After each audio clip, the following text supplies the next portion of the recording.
Hey guys, it's Ben the Coin Geek at Old Pueblo Coin in Tucson, Arizona. Also, home of the Tucson Coin Show, the Tucson Coin and Currency Expo, to be precise. TucsonCoinshow.com, brought to you by Stax Bowers, Old Pueblo Coin, and the Coin Geek. Hope to see you there. We're here specifically today to talk about a topic that is something that is brought up in the coin shop today, and it's the type of thing that we actually talk about with some frequency. And it's the subject of gold and silver and bullion in the future. And if you look on the internet, there's lots of people that will tell you about the future of gold and silver, and they don't know what the heck they're talking about. So I thought, why not one more voice? We may as well do the same thing here. So this is a very specific question that a customer came to me with. And so instead of looking at this from the future perspective that I can tell the future, which I can't, which is what most of the people who talk say that they can do, we're just going to talk about letting history guide us a little bit and just try to put some common sense together for what's going on here. The specific scenario in this situation is someone who had bought about 20 ounces total weight in gold in the form of what would be called pre-33 gold. So the U.S. gold coinage was produced up until 1933, and since then we haven't really had any circulating gold coinage. And it kind of has its own special place in the combination of the gold market and in numismatics. So in this scenario, the question is, what should I do with this stuff moving forward? Well, here we are currently in 2024 with gold prices in the 2,600 range. So basically, you're talking about a $50,000 holding worth of gold, which I believe was bought in the late 90s, which means that is the type of material where it's basically 10x what it was. I was actually around for that time period and remember paying $168 for $10 gold pieces. So it was a thing. I mean, gold was just under, gold was about $268 an ounce, and here we are with gold at about $26.50 right now. So about 10x. Yeah, that's me in math right there for you. So what would you do is going to be a question you can answer down below, but he wanted to know kind of what he should do. So a couple things. My main concern about having larger gold coins is the price point. And that's to say, it always makes sense to me to have things that have a smaller price point, a lower price point, because they are simply more transactional-able. Make up words. I was going to say fungible, but I use that word a lot. So the main idea here is something that I learned when I saw silver go from $4 an ounce, $5 an ounce, and then up into the $20+ an ounce. Now we're over 30, where I had customers that they wanted in the past to buy 100-ounce bars because, you know, they were $400, but the same customer down the road was actually still spending $400 or $500, but now 100 ounces is $2,000 and now it's $3,000. And so what happened was you started to see price points that went above what the common person could handle. Specifically, this individual was concerned about being able to use smaller amounts and be able to trade them. In some senses, probably doing a little bit of some bartering even, but also just, you know, you don't want to have to sell, $2,000 or $3,000 item if you only need a few $100s. And that's one of the things that you want to avoid. Now, I don't know how many smaller items he has in the way of silver already in that scenario, but for our specific task here, let's assume it's just $20 gold pieces. Now, for me, I would much rather have that in lower denominated pieces, whether that's 1/10 ounce gold pieces or maybe smaller US gold coins. But even then, having the smaller US gold coins, I still lean towards the bullion issues, and here's why. So when I have bullion issues, I have things that are either 1/10 of an ounce or 1/4 of an ounce or 1/2 of an ounce or a full ounce. And the math becomes a lot easier for not only myself, but also if I am to leave those to a loved one or give them to a loved one. If I'm going to give them away, it's easy for them to look at it and understand, oh, this is 1/4 of an ounce of gold. I can look and see what the spot price of gold is. I know how much gold I have. Now, I know that seems silly to say, but when you have a $5 gold piece, which is, 0.24 and change, they're not going to know that. And even if you write that on there, it's like, what am I doing with this weird stuff? Because it's not on the coin itself. This is just an easier thing for yourself and for your loved ones to know and remember. So I think generally speaking, you want to move towards the bullion issues. The other thing about this is not only are the coin issues a little bit harder to understand for the average person, but it's really a very, very different market. It's easier for them to go someplace that they don't. It's easier for them to go someplace and get hosed, so to speak. It's easier for them to go someplace and have someone mislead them because the coins aren't labeled as clearly.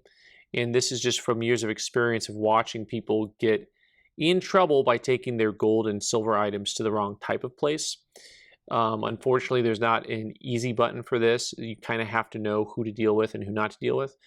But one of the main messages here also is if you have this type of asset that you've put together over time, make sure that your loved ones know where to go with your items if you pass away.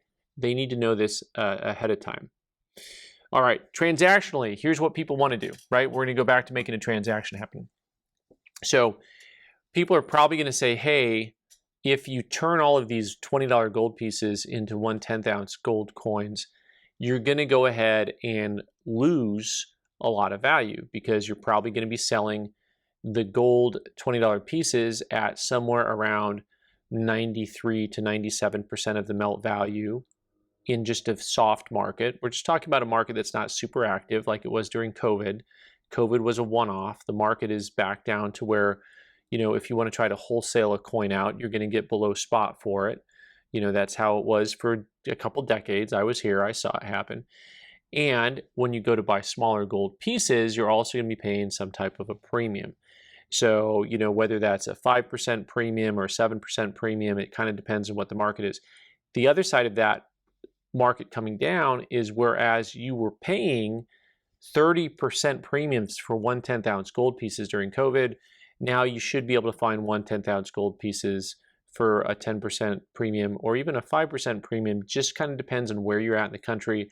I've talked to people in different parts of the country, and apparently there are areas where, because there are less or fewer dealers, the local people don't have as many options and end up paying a little bit higher premium. It's kind of like going to a small town and finding out that milk costs more, even though the cost of housing and other stuff is cheap there.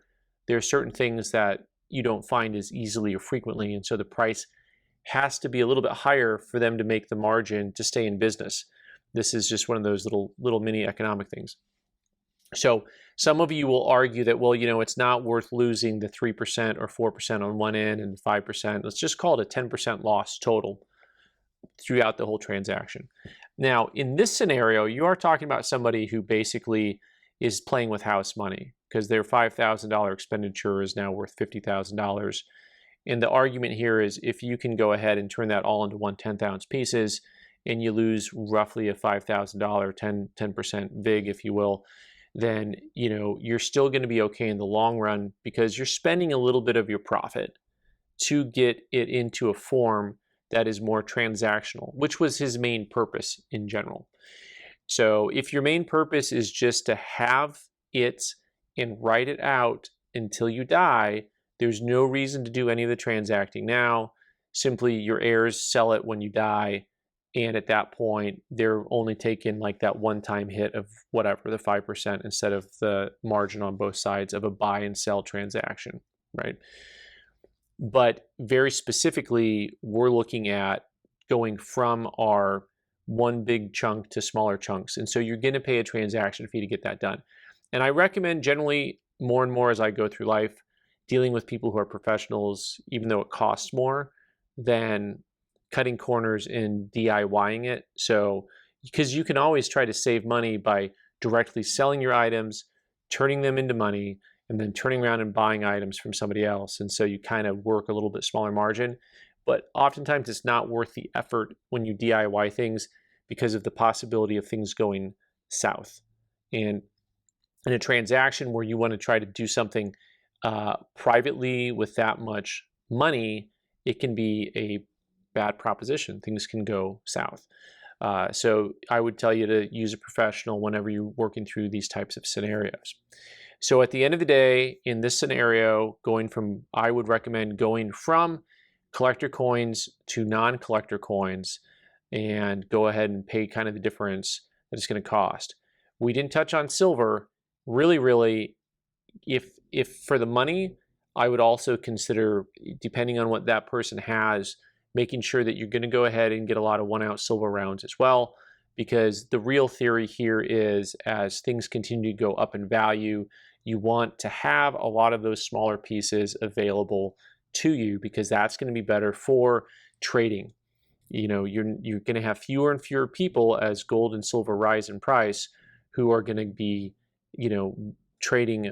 You know, let's pretend gold goes up to $5,000, and now you've got 1/10 is worth $500, but maybe an ounce of silver is $50, right? And so if you only need the $50, once again, now you've got that, you know, 10-to-1 ratio. So you're between the 1/10 and between the 1 ounce gold or 1 ounce silver, pardon me. At that point, once again, their mindset is we want to have something in chunks that we can trade. And I don't really have many pieces of gold smaller. There are some in the marketplace that are 1/20ths, and that may be an answer for them as well. All right, guys, so there is a theoretical conversation that is a real conversation, because it's exactly the type of conversations that we have here in the Coin Shop. Thanks so much for joining me today. I'm Ben the Coin Geek. You can subscribe by clicking on the owl button in the corner and watch more videos on the right side of the screen. Thanks.